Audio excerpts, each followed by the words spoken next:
Hey guys, Finn here, and today I'm going to be showing you how to make a YouTube reaction video thumbnail such as the one you see on screen here. So what we're going to do to start with is we're going to create a new document that is 1920 pixels by 1080 pixels. So once we've got that, what we're going to want to do is we're going to want to find a background. So on this thumbnail that you see here, I've got this background. Now I found this on a stock photo website such as Unsplash. As you can see, I've searched background here, so all of these images are free to use. What you're going to want to do is find yourself an interesting background. Okay, so I've found this background, so all I'm going to do is download that and drag it into the background of my thumbnail. So once that is in your thumbnail, all you want to do is resize it so that it fits, of course, the background. And then what we're going to do next is we're going to need to color this to the color that you want the background of your thumbnail. What we're going to do is click up here. This might not be here on your Photoshop, but if it isn't, then click here, Windows, Adjustments. So the one we're wanting is this one, which is hue saturation. And if you click colorize here and up the saturation, this should change the color of the image that you've just put in. If I want a purple thumbnail, such as here, you can change around the saturation and you can change the darkness or brightness here. So what I like to do next with my background is to create another adjustment layer. So obviously go to the same adjustments tab, and I like to then create a gradient map, which you can see here. So if we add this, what this is going to do is this is going to create a gradient where it replaces the colors of your image with the colors that you choose on this gradient. So I like to create sort of like a half dark area on the thumbnail. So what I'll do is create black on this side, and on the other side sort of something a bit lighter. And then if we just drag this until the background image is dark, but you can still see the texture like this. You see this white rectangle, we're going to click there. I'm going to get a soft brush like this, make sure the color's on black, and then just increase your brush size, and then we're just going to click in the parts where we don't want the black anymore, and then if you delete too much, switch it to white and click with that and it'll bring the darkness back. And so just do this until you've got a smooth gradient, but one side is of course darker where we're going to put the video thumbnail. Okay, so the next step is of course to start adding the content that we are reacting to in this thumbnail. So what I'm going to do is I'm going to create a box with the selection tool on a new layer. We're just going to create a box such as this. Now don't worry about the color, because of course we're going to replace this box with the content for the video. So once you've got the box, what I like to do is make the box sort of stand out a bit. So if you double click on the layer, it'll open up the blending options. So on here you can add a stroke. Now what this does is create a outline. So I'm going to add a center stroke that's white, and this will just create a white outline around the whole thing. You can also add an inner shadow, which I like to do, and this makes the outline stand out from the content inside and sort of creates like a 3D box effect. So the next thing that I would add would be a drop shadow, and of course change the settings so that the drop shadow looks like how you want it to. Now the reason I'm doing this is to make the box stand out from the background, and by doing all of this, as you can see, we've gone from just having a plain box to one with a stroke and shadows. So we've left an area on this side of the thumbnail. Now this is where I'm going to put the person's face. But of course you can change it around. And actually I think I'm going to have the face on this side because of course we put the dark area on this side. Of course the next step of the thumbnail is to then find a face to put here. Now of course if this was your thumbnail, you'd be putting a face of yourself here. Now I'm going to find a face off of Unsplash. I found this person on here, so I'm just going to take this. But if you were using an image, take the image, such as this, and just click select and then subject. This is going to just make an outline of the subject. And then what you can do is right click and layer via copy. Now this saves a lot of time cutting out the person and of course gives you a transparent background on the image.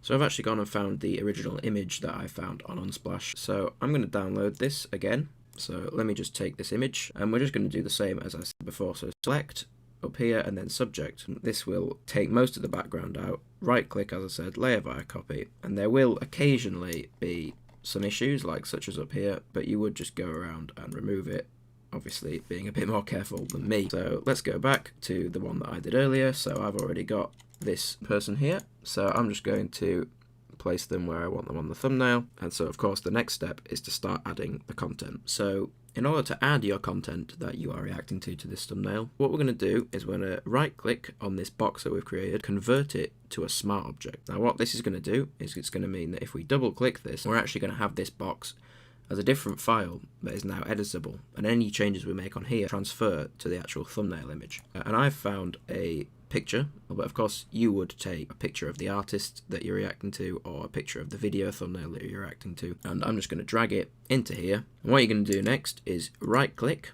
create clipping mask, and what this is going to do is simply it's going to put the image, it's going to put it within the box.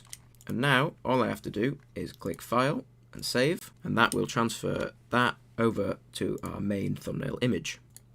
Okay, so the main part of making a thumbnail look good is of course the lighting. In order to do this, you really only need a brush. So I've gone onto a new layer, I've chosen the brush, I've clicked purple because of course that was my background color, and we're just going to start clicking. So what this is going to do is of course just create some little bits of purple, and if we just move this above all the content, we've now got some purple lighting on the thumbnail. So if we go over here, what these will do is have different effects on the images behind them. So linear dodge I like, it adds this sort of glow effect. So I'm going to add a few of them, just in all the areas where you think it needs some lighting, and if you do too much like that, just of course undo. So sort of like that. So once you've got to this point, you might start having the same problem that I've had. The background is starting to look a bit dark. You can, of course, remove some of the dark bit in the background using the same technique with the brush and the colours from earlier. So if we start to remove some of the darkness, you can see some of that purple starts to come back. But of course, the joy of these adjustment layers is you can just change them. So if I click back on hue saturation,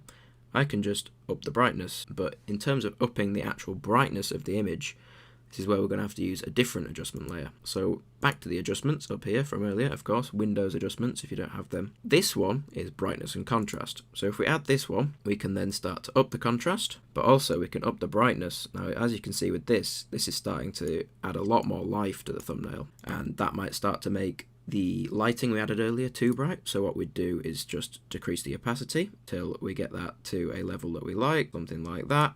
So the next adjustments we can make are on the actual picture of the person reacting. So what we can do is again double click. So some of the things I like to add are an outer glow.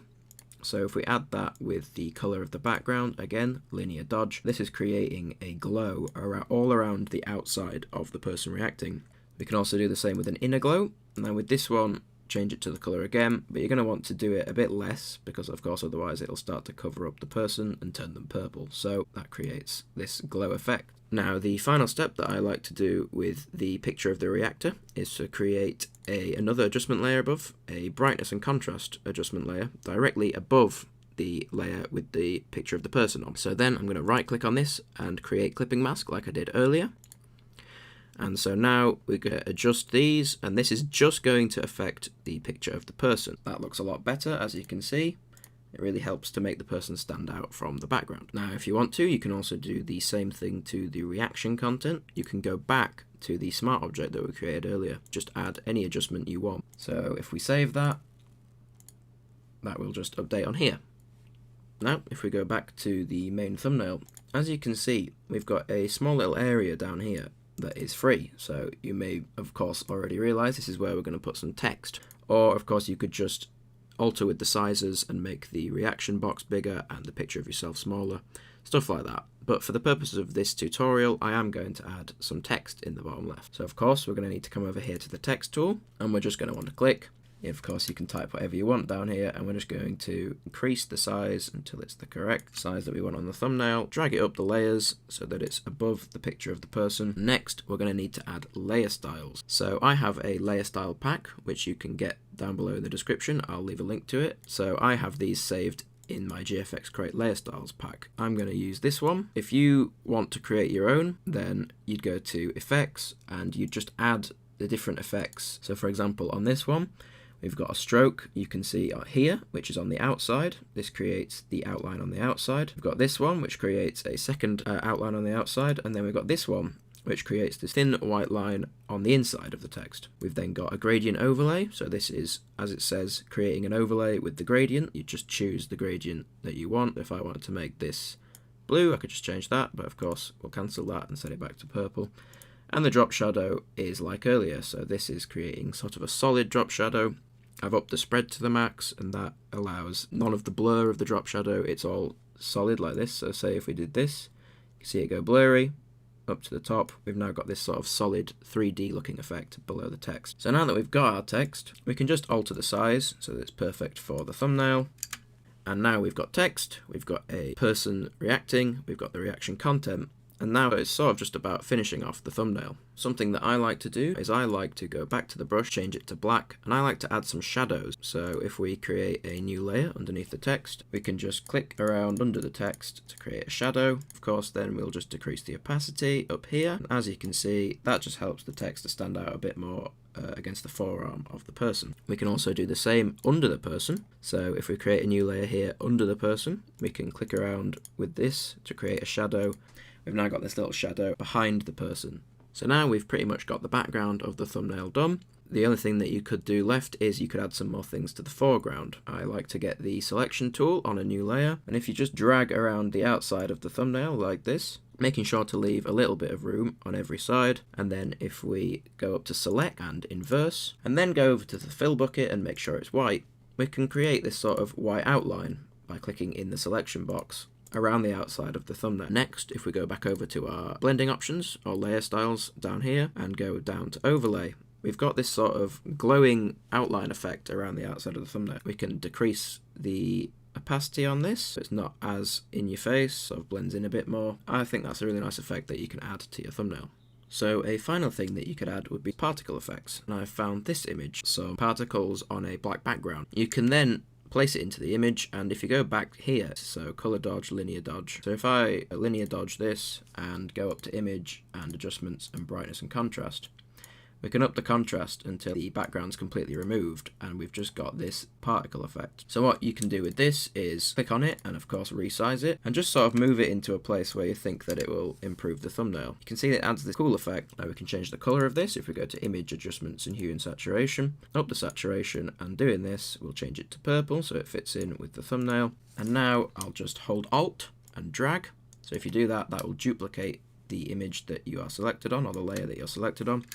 I'm just going to move it up to this corner as well, and you can just do this as many times as you want, just adding some subtle little bits into the background. So of course, if you want to reuse this thumbnail in the future for more than one video, you can simply go down to this layer that we created earlier, which is our reaction content. We can double click on this little image here. This will open up our smart layer that we created earlier. Now all we have to do to change the image is simply you just put another image in here. So you just drag it in, delete the old one, right click, create clipping mask. So if we file, save that, the reaction content has changed on the thumbnail. I'll leave a download link to this thumbnail that I've created today in the description down below, but I do also have a pack of these thumbnails which I'll leave a link to in the description. So this example thumbnail that you saw earlier and all of these thumbnails are available in that pack. So if you don't want to create your own, or if you just want to use these and edit them for your own videos, I'll leave a link to that in the description as well.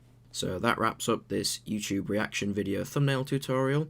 If you've enjoyed this video, make sure to leave a like and subscribe to my channel, as I'll be creating some more of these tutorials in the future. Remember, I've left a download link to this thumbnail that I've created today in the description, and you can also check out my layer style pack or my reaction thumbnail pack in the description below. Thanks for watching guys, and I'll see you next time.